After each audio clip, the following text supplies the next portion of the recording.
හරි ළමයි සුබ දවසක් වේවා සියලු දෙනාටම. අද ඉඳලා තියරි කොටස ආරම්භ කරනවා. Phonepix Pro YouTube channel එකට සාදරයෙන් ඔයාලා ඔක්කොම පිළිගන්නවා. එතකොට තියරි පැත්ත තමයි අද මම කතා කරන්න යන්නේ. එතකොට තියරි පැත්තේ මූලික දේවල් ටිකක් තියෙනවා. එතකොට අපි මේ මූලික දේවල් ටික ගැන අපි කතා කරන්න ඕන. තියරි පැත්තේ එතකොට අපිට තියෙනවා කම්පොනන්ට් ගැන කතා කරන්න තියෙනවා. එතකොට IC ගැන කතා කරන්න තියෙනවා. එතකොට IC මොන වගේ ICද තියෙන්නේ? එතකොට ඒ IC වලින් මොනවද වෙන්නේ? ඊටසේ කම්පොනන්ට් තියෙනවා. කම්පොනන්ට් කැපැසිටර්, රෙසිස්ටර්, ඩයෝඩ්, ඊට පස්සේ ක්‍රිස්ටල්, ඒ වගේ ගොඩක් කොයිල්, ඒ වගේ ගොඩක් දේවල් තියෙනවා. එතකොට අපි මේවා ගැන කතා කරන්න ඕන. ප්‍රධාන දේ තමයි අපි මෙන්න මේ මුලින්ම කතා කරන්න තියෙන්නේ අපිට මෙන්න මේ තියෙනවා අපිට ප්‍රධානියෙක් IC එකක් ප්‍රධානම IC එක CPU. එතකොට දුරකථනයක ප්‍රධානම IC එකක් තමයි මෙයාගෙන් තමයි මේ දුරකථනයක සියලුම දේවල් සිද්ධ වෙන්නේ. එතකොට මේකට පවර් එකක් හරි එතකොට මේකට ඩේටා එකක් හරි ආවෙ නැති වුණොත් එතකොට මේකට බක් වෝල්ටේජ් ටික හරියට වැඩ කරන්නේ නැතිනොත් එතකොට බක් වෝල්ටේජ් කියන්නේ මොනවද කියලා මම ඉස්සරහට කියලා දෙනවා. එතකොට මේක දුරකථනයක මේක හරියට වැඩ කරන්නේ නැතුව ගියොත් දුරකථනය කෙලින්ම ඔන් වෙන්නේ නැහැ. ඒ වගේම තමයි මීට අමතරව තියෙනවා මෙයත් එක්කම තව එක්කෙනෙක් ඉන්නවා.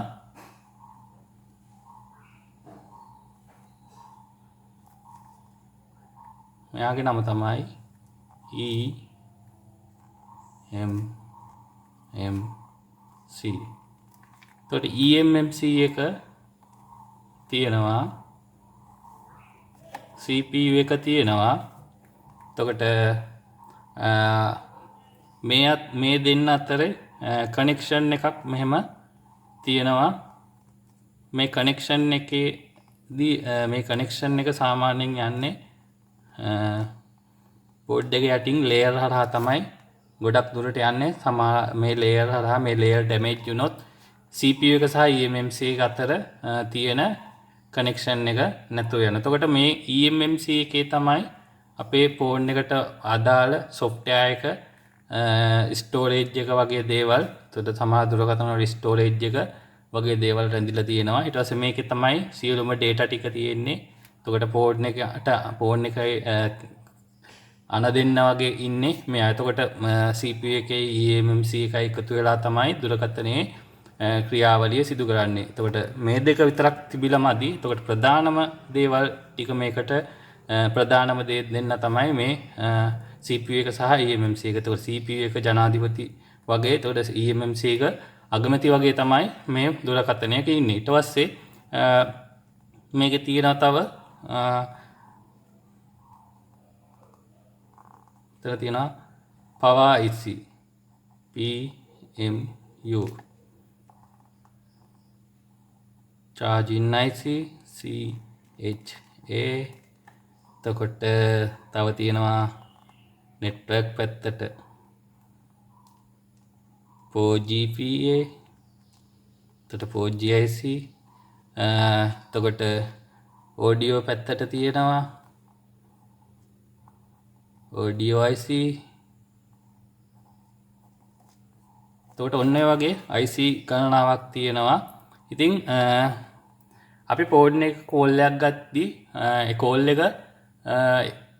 කෝල් එක අරන් දෙන්නේ සහ කෝල් එක මේ ෆෝන් එක කෝල් එක අරන් දෙන්නේ අන දෙන්නේ මෙන්න මෙයා අන දුන්නට පස්සේ තමයි මේ නෙට්වර්ක් පැත්තේ තියෙන මේ නෙට්වර්ක් IC එකට ඔහම අන දුන්නට පස්සේ තමයි එයා අපිට කෝල් එක අරන් දෙන්නේ. එතකොට EMMC එකෙන් ඒ අදාළ කාර්යය සහ CPU එකෙන් සහ EMMC එකෙන් ඒ අදාළ කාර්ය කරලා මෙයා අන දුන්නට පස්සේ එයා කෝල් එක අපිට අරන් දෙනවා. එතකොට මේකෙදී මොකක් හරි ප්‍රශ්නයක් කළා තිබුණොත් 4G IC එක වැඩ කරන්නේ නැතුව කියලා තිබුණොත් CPU එක වැඩ කරේ නැති වුණොත් ෆෝන් එක ඔන් වෙන්නේ නැහැ. ඊට පස්සේ 4G IC එක වැඩ කරන්නේ නැතුව තිබුණොත් සමහරක් වෙලාවට 4G IC එකට සහ නෙට්වර්ක් පැත්තට සමහරක් වෙලාවට ප්‍රයිමරි කරන්ට් එකක් එනවා. ඒ ප්‍රයිමරි කරන්ට් එකේ ෂෝට් එකක් තිබුණොත් මොකක් හරි IC එක එතකොට මේ රිපෝට් එක ඔන්නේ නැහැ. ඉතින් අපි මේ දේවල් ගැන ඉස්සරහට කතා කරනවා. ඉතින් මේ IC වලට මේ ජනාධිපති සහ අගමැති වගේ එතකොට මේ පළාත් භාර ඇමතිලාගෙන් තමයි මේ වැඩ ටික සම්පූර්ණ වෙන්නේ. එතකොට කෝල් එකක් ගන්න උනාට පස්සේ එයාට කියනවා ඊට පස්සේ අනදෙන නිලධාරියෙක් අනදෙන කෙනෙක් වගේ තමයි ජනාධිපති සහ CPU සහ EMMC ඉන්නේ. එතකොට මේකෙන් තමයි වැඩ ටික වෙන්නේ. එතකොට අපි බෝඩ් එක බැලුවොත් මෙන්න මේ ආකාරයට තමයි CPU එක සහ EMMC එක පෙන්වන්නේ. ඔයාලට පෙන්නුවත් මේ තියෙන්නේ මෙතන තියෙන CPU එක, මෙතන තියෙනවා EMMC එක. එතකොට CPU එකයි EMMC එකයි හැම බෝඩ් එකකම වගේ එකම ළඟ එන්නේ. එතකොට මෙතන තියෙනවා network IC එකක්. එතකොට power IC එක තියෙනවා මෙතන. මෙතන power IC එක තියෙනවා. මෙතන coil ගොඩක් තියෙනවා. මෙතන power IC එක තියෙනවා. එතකොට crystal එක. ඊට මෙන්න මේ පොඩි කෑලි තියෙන coil තියෙනවා, capacitor තියෙනවා, ඊට පස්සේ resistor තියෙනවා. එතකොට මේකෙන් තමයි මේ ෆෝන් දුරකථනයක සම්පූර්ණම ක්‍රියාවලිය සිදු වෙන්නේ. මේ capacitor, resistor වගේ දේවල් තියෙනවා. එතකොට මේ පුංචි component මෙන්න මේ පොඩි කම්පොනන්ට්. එතකොට මේවට අපි පොදුවේ කියන්නේ කම්පොනන්ට් කියලා. එතකොට මේ වගේ ක්‍රියාවලිය අපි හරියටම දැනගෙන ඉන්න ඕන මේ දුරකථනයක් හදන්න. එතකොට අපි මුලින්ම කරන්න ඕන මේ කම්පොනන්ට් ටික හඳුනාගෙන ඉන්න ඕන. මුලින්ම කරන්න ඕන දේ. එතකොට මේ කම්පොනන්ට් ගැන අපි කතා කරන්න කලින් මේ කම්පොනන්ට් ගැන අපි කතා කරමු. කම්පොනන්ට් ගැන කතා කරන්න කලින් මම මේ කම්පොනන්ට් වැටෙන විදිය, බෝඩ් එකට වැටෙන විදිය මේ කම්පොනන්ට් බෝඩ් එකට වැටෙන්නේ සීරියස් සහ පැරලල් විදියට. ඒකට සීරියස් ක්‍රමවේදයට සහ පැරලල් ක්‍රමවේදයට තමයි මේ කම්පොනන්ට් වැටෙන්නේ. මම කැමති මුලින්ම කම්පොනන්ට් ගැන කතා කරමු. ඒ වගේම සීරීස් පැරලල් ක්‍රමවේදය ගැන අපි මුලින්ම කතා කරමු. මේ බෝඩ් එකට කම්පොනන්ට් වැටෙන විදිය. හරි. අපි මුලින්ම කතා කරමු පැරලල් ක්‍රමවේදය පිළිබඳ. එතකොට පැරලල් ආකාරයට කම්පොනන්ට් වැටෙද්දී, එතකොට පැරලල් ආකාරයට කම්පොනන්ට් එකක් සාමාන්‍යයෙන් වැටෙද්දී අපි කැපැසිටර් එකක් ගත්තොත්, මම කැපැසිටර් එක ඇන්දොත් ඔන්න කැපැසිටර් එක. එතකොට පැරලල් විදියට අපි කම්පොනන්ට් එකක් දාන්නවා නම් අනිවාර්යයෙන්ම මේකේ එක පැත්තක් අනිවාර්යයෙන්ම ග්‍රවුන්ඩ් වෙනවා. මේ පැත්ත අනිවාර්යයෙන්ම ලයින් එකේ තමයි යන්නේ. එතකොට ලයින් මේ පැත්ත GND. එතකොට ග්‍රවුන්ඩ්. එතකොට මේ පැත්ත පැරලල් වුණොත් මේ පැරලල් ක්‍රමවේදයේදී ඔන්න ඔය දේ තමයි වෙන්නේ. එතකොට පැරලල් ක්‍රමවේදයේදී මල්ටිමීටරේ රීඩින් බැලුවොත් එහෙම මල්ටිමීටර් රීඩින් බැලුවොත් එහෙම මේකෙදී 0.300ත් 0.800ත් අතර මේ ලයින් වෙලා තියෙනවා. එතකොට මේක ලයින් එක පැත්තට 0.300ත් 0.800ත් අතර රීඩින් එක මල්ටිමීටරයේ පෙන්විය යුතුයි. එතකොට මේකෙදී අපි මල්ටිමීටරෙන් බලනකොට රතු පාට ප්‍රොබ් එක පොදු කරගෙන කළු පාට ප්‍රොබ් එකෙන් බලද්දි තමයි මෙන්න මේ ලයින් එකේ මෙන්න මෙතෙන්ට දෙවුවට පස්සේ රතු පාට ප්‍රොබ් එක GND එකට ප්‍රොබය ග්‍රවුන්ඩ් එක. එතකොට මේක ග්‍රවුන්ඩ් කරන්නේ හීට් සින්ක් එකකට වගේ. එතකොට මේක ගත්තට පස්සේ මෙන්න මේ වගේ හීට් සින්ක් එකකට ග්‍රවුන්ඩ් කරලා රතු පාට මෙන්න මේ රතු පාට ප්‍රොබ් එක මෙන්න මේ හීට් සින්ක් එකකට ග්‍රවුන්ඩ් කරලා GND කළු පාට ප්‍රොබ් එක කළු ප්‍රොබය මෙන්න මේ කළු පාට ප්‍රොබ් එකක් ගෙනින් තියන්නේ මෙන්න මෙතෙන්ට.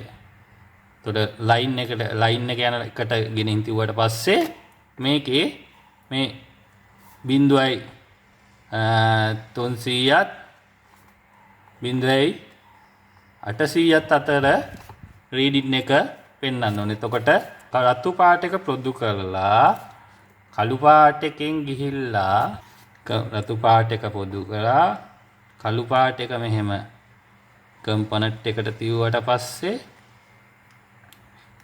ලයින් එක තියෙන පැත්තට ඒ කියන්නේ සම්බන්ධ වෙලා තියෙන පැත්තට මොකක් හරි IC එකක් එක්ක හරි මොකක් හරි කම්පොනන්ට් එකක් එක්ක සම්බන්ධ වෙලා තියෙන පැත්තට 0.300ත් 0.800ත් අතර රීඩින් එකක් පෙන්වන්න ඕන ඔන්න ඔය විදියට. එතකොට ඔයාලට පේනවා පැරලල් විදියට කම්පොනන්ට් එකක් චෙක් කරද්දී එක් පැසකට එන්න ඕන 0.300ත් 0.800ත් අතර රීඩින් එකක්. එතකොට මේකේ අනිත් පැත්තට පෙන්වන්න ඕන මේකේ අනිත් පැත්තට. එතකොට අනිත් පැත්ත කියනකොට මෙන්න මේ පැත්තට මේ GND කියලා තියෙන පැත්තට අනිවාර්යෙන්ම මෙන්න මේ මල්ටිමීටරේ මෙන්න මෙහෙම අපි තිව්වට පස්සේ 0.002ක රීඩින් එක තමයි අපිට පෙන්වන්න ඕන. එතකොට හීට් සින්ක් එකට තියෙන මෙන්න මේ ගාන 0.07. එතකොට වෙනස් වෙනවා සමහරක් වෙලාවට. එතකොට ටෙස්ට් ප්‍රොබ් දෙක තිබුවට පස්සේ 0.004යි. එතකොට හීට් සින්ක් එකට ඔන්න ගාන අපි ග්‍රවුන්ඩ් එක අපි චෙක් කරන්නේ එක පැත්තක් හීට් සින්ක් එකට පොදු කරගෙන අනිත් පැත්ත තමයි අපි බලන්නේ. එතකොට මේ පැත්තට එක පැත්තකට අපිට 0.300ට වැඩි 800ට අටු රීඩින් එකක් ආවා. බලමු ඒක ආයිමත්. එතකොට 407ක් එක පැත්තකට එනවා. අනිත් පැත්තට මොන ග්‍රවුන්ඩ් වැලියු එක ඔයාලට පෙන්නනවා 0.0.9ක් වගේ. ඒතර අපි පාවිච්චි කරන මල්ටිමීටරෙත් එක්ක පොඩි වෙනස්කම් සිද්ධ වෙන්න පුළුවන්. එතකොට පැරලල් ක්‍රමවේදයේදී එක පැත්තකට 0.300ට වැඩි 800ට අටු රීඩින් එකක් පෙන්වන්න ඕන. එක පැත්තකට ග්‍රවුන්ඩ් එක පෙන්වන්න ඕන 0.0.10. එතකොට 0.0.123 අතර 0.7 ඒ වගේ ඔය පොඩි වෙනස් වීම් වෙන්න පුළුවන්. එන්නේ වගේ ඒවා පෙන්වන්න. එතකොට ග්‍රවුන්ඩ් වැලියු එක පැත්තකට පෙන්වන්න ඕන. අනිත් පැත්තට වැලියු එකක් යන්න ඕන. එතකොට රතු පාට ප්‍රොබ් එක පොදු කරලා බලද්දී අනිවාර්යයෙන්ම 0.300ට වැඩි 800ට අඩු රීඩින් එකක් පෙන්වන්න ඕන. ඊට කළු පාට ප්‍රොබ් එක පොදු කරලා බලනවා නම් අපි අනිවාර්යෙන් කළු පාට ප්‍රොබ් එක පොදු කරලා බලනවා නම් කළු පාට ප්‍රොබ් එක පොදු කරලා බලනවා නම් ඔයාලට 800ට වැඩි රීඩින් එකක් පෙන්නාවි. එතකොට 800ට වැඩි රීඩින් එකක් පෙන්නාවි අර වැලියු කියපු පැත්තට. එතකොට ඔයාලට පේනවා 2700 ගාණක් පේනවා ඒ පැත්තට. ඊට පස්සේ අර පැත්තට කොහොමත් ග්‍රවුන්ඩ් වැලියු එකම තමයි පෙන්වන්නේ. එතකොට කළු පාට ප්‍රොබ් එක දැන් මම පොදු කරන් ඉන්නේ රතු පාට ප්‍රොබ් එකෙන් පොදු කරලා බලද්දී 800ට වැඩි රීඩින් එකකුත්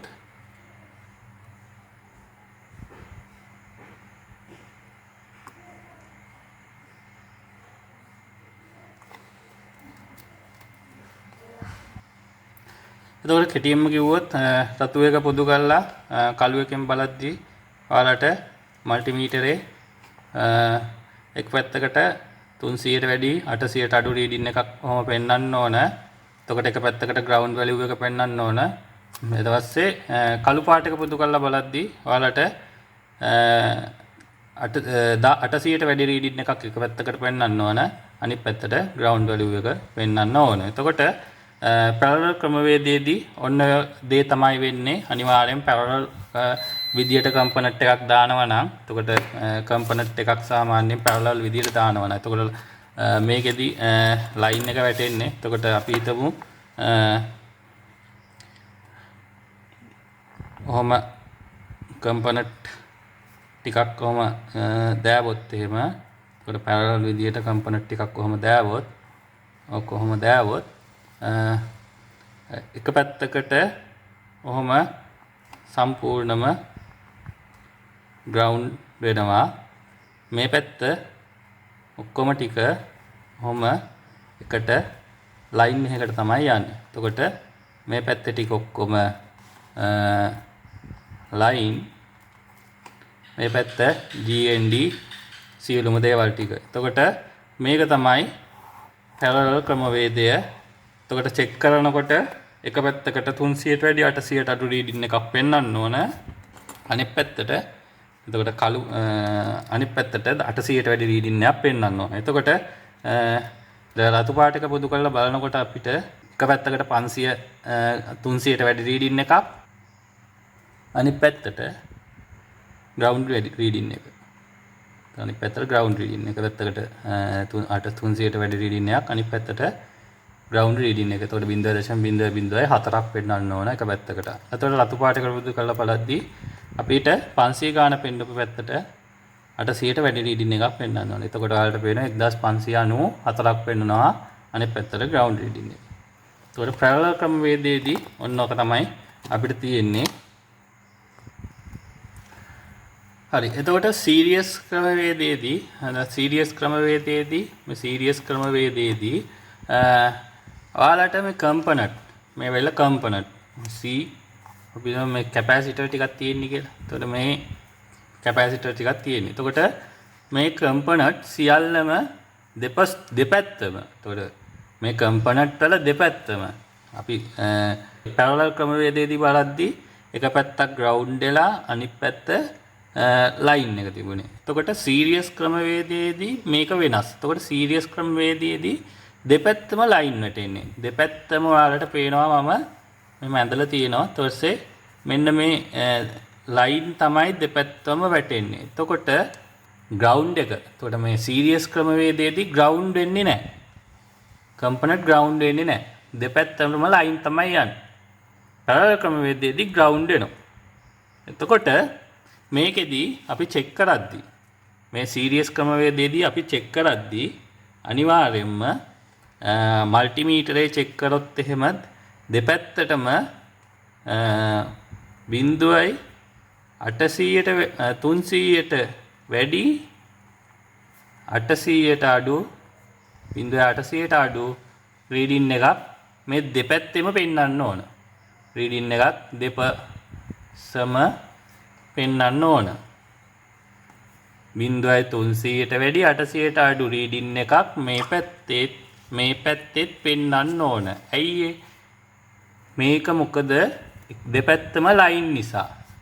දෙපැත්තම ලයින් නිසා මේ කම්පොනන්ට් වල දෙපැත්තටම වැලියු එකක් තමයි යන්න ඕන. ඊට පස්සේ කළු එක පොදු කළා රතු එක පොදු කරලා කළු එකෙන් බලද්දී කළු ප්‍රොබ් එකෙන් බලද්දී මල්ටිමීටරේ කළු ප්‍රොබ් එක පොදු රතු ප්‍රොබ් එක පොදු කරලා කළු ප්‍රොබ් එකෙන් බලද්දී අනිවාර්යයෙන්ම දෙපැත්තටම 300ට වැඩි 800ට අඩු රීඩින් එකක් පෙන්වන්න ඕන. එතකොට එක පැත්තකට හරි 0.002 0.03 එතකොට 4 5 එතකොට 10 එක මල්ටිමීටර වල වෙනස්වීම් එක ඔන්න ඔය වගේ රීඩින් එකක් පෙන්නුවොත් එක පැත්තක හරි එතකොට සීරියස් ක්‍රමවේදයට වැටලා තියෙන කම්පොනන්ට් එකක් ඔන්න ඔය විදිහේ රීඩින් එකක් පෙන්නුවොත් අනිවාර්යෙන් ඒ ලයින් එක ෂෝට් වෙලා නැත්නම් ඒ කම්පොනන්ට් එක ෂෝට් වෙලා. එතකොට කම්පොනන්ට් එක ගලවලා අපි කම්පොනන්ට් එක චෙක් කරන්න ඕන. කම්පොනන්ට් එක චෙක් කරන්නේ කම්පොනන්ට් එක තියෙනවානේ. කම්පොනන්ට් එක කොහොම ගලවලා පැත්තකට අරගන්නවා. කම්පොනන්ට් එක ගලවලා පැත්තකට අරගෙන කැපැසිටර් එකක් නම් අපි ප්‍රොබ් දෙක මෙහෙම දෙපැත්තට තියුවට පස්සේ මේකේ ඕවෙල් තමයි පෙන්වන්න ඕන.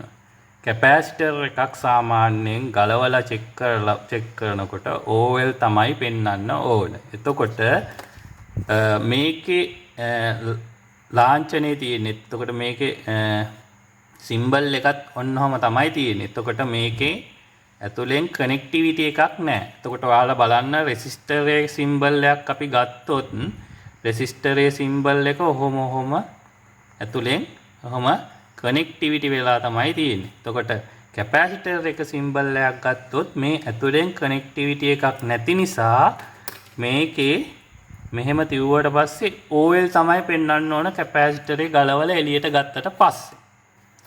එතකොට කැපැසිටරේ දැන් ඔයාලා එක පැත්තකට හරි මෙහෙම රීඩින් එකක් පෙන්නුවොත් ඊට පස්සේ කැපැසිටර් එක අපි ගලවලා චෙක් කරගත්තනේ. එතකොට බෝඩ් එකේ තියෙනවනේ මෙහෙම පාත් එකක් ඉතුරු වෙලා.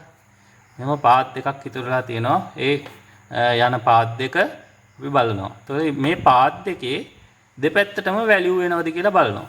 0.300ට වැඩි 0.800ට අඩු. මේ පැත්තෙත් එහෙම බලනවා.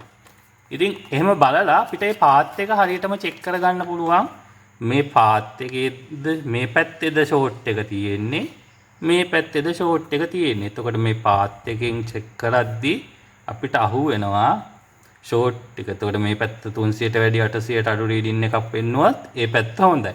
එතකොට මේ පැත්තේ චෙක් කරද්දී ඔයාලා හිතන්න මෙන්න 0.02ක රීඩින් එකක් පෙන්නනවා. එතකොට මේ පැත්තට අපිට ගැටලුවක් නැහැ. අපි ඩයග්‍රෑම් එකත් එක්ක බෝනියෝ ස්කීමැටික් ඩයග්‍රෑම් එකත් එක්ක. එතකොට බෝනියෝ ගැන මම ඉස්සරහට කියලා දෙනවා. බෝනියෝ එකත් එක්ක අපි මේ පැත්තට යන ලයින් වල තියෙන කම්පොනන්ට් එතකොට IC එතකොට මේ පැත්තට යන ලයින් එකේ චෙක් කරන්න ඕන කම්පොනන්ට් සහ IC ටික සියල්ල. එතකොට මේ දෙපැත්තෙම වැලියු එක නෝමල් නම් අපිට මෙන්න මේ කැපැසිටර් එකේ ගැටලුවක් නිසා තමයි මේක වෙලා තියෙන්නේ කියලා අපිට කියන්න පුළුවන්. එතකොට මේ ලයින් දෙකම නෝමල් නම් මේ කැපැසිටර් එකේ ගැටලුවක් නිසා තමයි මේක වෙලා තියෙන්නේ කියලා කියන්න පුළුවන්. එතකොට සීරීස් ක්‍රමවේදයේදී ඔයාලට දෙපැත්තටම ලයින් තමයි පෙන්වන්න ඕන. එතකොට මේ විදිහට ගත්තොත් මේකේ දෙපැත්තටම ලයින් තමයි පෙන්වන්නේ. එතකොට රතු පාට ප්‍රොබ් එක පොදු කරලා කළු පාටකින් බලද්දී එතකොට එක පැත්තකට නෙවෙයි දෙපැත්තටම 0.300ට වැඩි 800ට අඩු රීඩින් එකක් පෙන්වන්න ඕන. ඒ පෙන්වුවේ නැති වුණොත් කැප් එක ගලවලා අපි එළියට අරගෙන ඒ කැප් එක චෙක් කරන්න ඕන. කැප් එක චෙක් කරලා ඉවරලා ඒ හරිය ගියෙත් නැති වුණොත් ඒ තියෙන පාත් දෙක අපි චෙක් කරන්න ඕන. චෙක් කරාට පස්සේ අපිට ලෙඩක් තියෙනවා නම් මේ පාත් දෙක චෙක් කරලා බලලා ලෙඩක් තියෙනවා නම් අපිට මේ පැත්තේ තියෙනවා නම් දකුණු පැත්තේ තියෙනවා නම් මේ පැත්තේ ලයින් එකේ මොකක් හරි ප්‍රශ්නයක් IC වල ප්‍රශ්නයක් වම් පැත්තේ තියෙනවා නම් මේ පාත් එකෙන් එන කොහෙන් හරි ලයින් එකේ ප්‍රශ්නයක්. එතකොට මේක සීරියස් විදියට දාපු නිසා තමයි අපිට මේ ලයින් දෙක චෙක් කරලා අපිට බලන්න පුළුවන් වෙන්නේ. එතකොට වම් පැත්තේ තියෙන ලයින් එකේ ප්‍රශ්නයක් ආවොත් වම් පැත්තේ තියෙන ලයින් එක බලනවා. දකුණු පැත්තේ තියෙන ලයින් එකේ ප්‍රශ්නයක් ආවොත් දකුණු පැත්තේ තියෙන එක බලනවා. එතකොට සාරාංශයක් විදිහට ගත්තට පස්සේ සීරීස් ක්‍රමවේදයේදී මෙන්න මෙහෙම තමයි කම්පොනන්ට් වැටෙන්නේ. මෙහෙම කම්පොනන්ට් වැටෙනවා. අදාළ තැනට ලයින් එක යනවා. ඉතින් මේ එතකොට මේකෙදි දෙපැත්තම කම්පොනන්ට් වල දෙපැත්තම චෙක් කරද්දී අනිවාර්යෙන්ම ඔයාලට වැලියු එකක් තමයි පෙන්වන්න ඕන. රතු පාට එක පොදු කරලා කළු පාටකින් බලද්දී 0.300ට වැඩි 0.800ට අඩු රීඩින් එකක් ඒ වගේ ආසන්න රීඩින් එකක් තමයි ඔයාලට පෙන්වන්න ඕන. ඊට පස්සේ එහෙම එක පැත්තක හරි පෙන්වුවේ නැති වුණොත් 0.02 3 4 වගේ රීඩින් එකක් පෙන්වුවොත් ඒ කැපැසිටර් එක හරි ඒක ගලවලා අපි ඒ ලයින් එකේ යන පැත්තේ මොන පැත්තේද දෝෂය තියෙන්නේ නැත්නම් කැපැසිටර් එකේද දෝෂය තියෙන්නේ කියලා අපි චෙක් කරලා බලන්න ඕන. අපි ඉස්සරහට ලොකු පාලන්ටියක් ගැන කතා කරනවා ඒ ගැන. ඊට පස්සේ පැරලල් විදියට දාලා තියෙන කම්පොනන්ට් එක සාමාන්‍යයෙන් වැටෙන්නේ එක පැත්තක් ග්‍රවුන්ඩ් වෙලා අනිත් පැත්ත තමයි ඔහොම ලයින් වලට යන්නේ.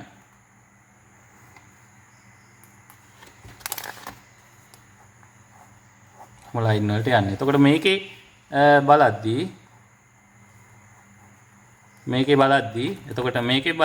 රතු පාට එක පොදු කරලා කළු පාටකින් බලද්දී එක පැත්තකට 300ක වැලියු එකක් එක පැත්තකට 800 වැලියු එකක් පෙන්වන්න ඕන අනිවාර්යයෙන්ම.